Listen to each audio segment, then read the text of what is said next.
Alors, nous avons donc après s'être connecté avec son login et mot de passe, on arrive donc, on a ouvert une nouvelle carte. On va venir ajouter les données du plan, des plans d'eau des sites d'intervention plongeur. Donc pour ce faire, ajouter, rechercher des couches. Soit on recherche les couches via la barre défilante en ayant sélectionné dans mon organisation, soit on le recherche via un mot-clé. Donc ici on a retrouvé le site d'intervention plongée. On ajoute ajout des couches terminé. On va renommer directement cette couche. Donc site d'intervention plongeur ZHC. On va venir identifier l'étang de la casse. Voilà, on va changer le fond de carte pour voir plus clair, on va mettre une imagerie.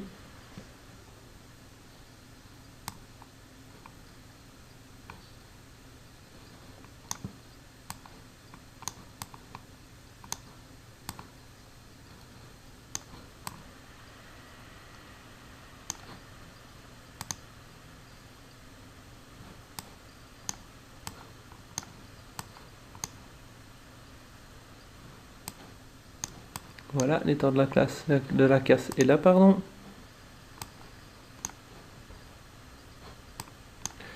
Donc on va modifier, on va ajouter l'entité. Voilà, CTRL. On clique en même temps. On peut mettre un ID. Donc c'est B. Donc c'est 1. Parce que c'est le premier qu'on va avoir. Le nom. Étang de la casse. Commune Le Val.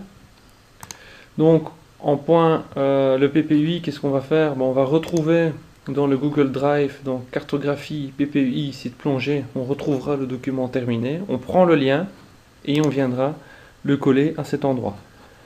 Donc en entendant, comme exemple, je suis tombé sur le site de l'étang de la casse.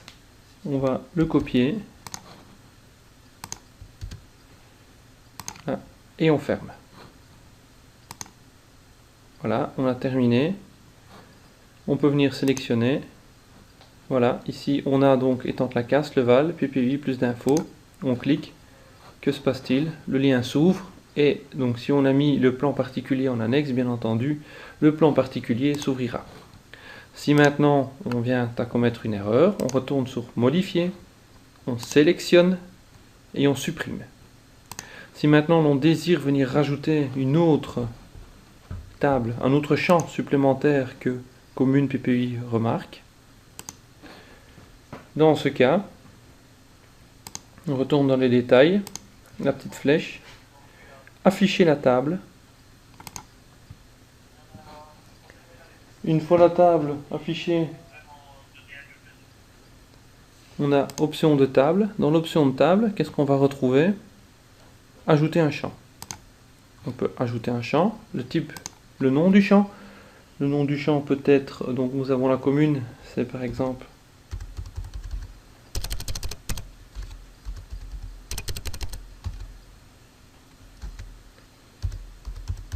l'adresse. L'alias on ne le remplit pas. Donc c'est une chaîne de caractères à longueur 256, mais on peut réduire parce que sur une adresse on n'aura pas plus de 50 caractères. Ajoute du nouveau champ.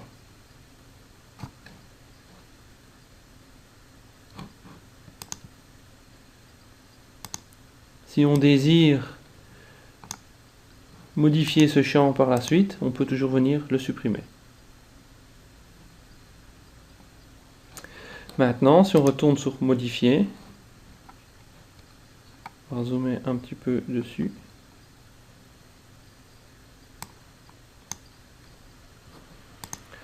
On va reprendre le fond de carte pour avoir les rues.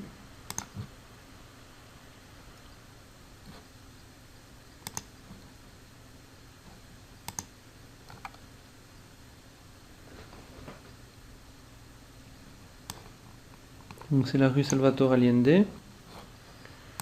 On clique dessus.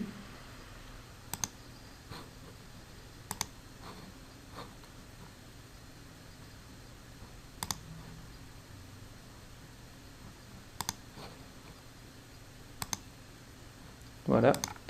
Adresse. Rue Salvatore.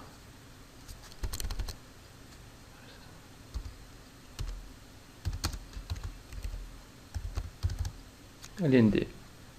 Fermé, et le champ, comme on voit, est venu se rajouter dedans.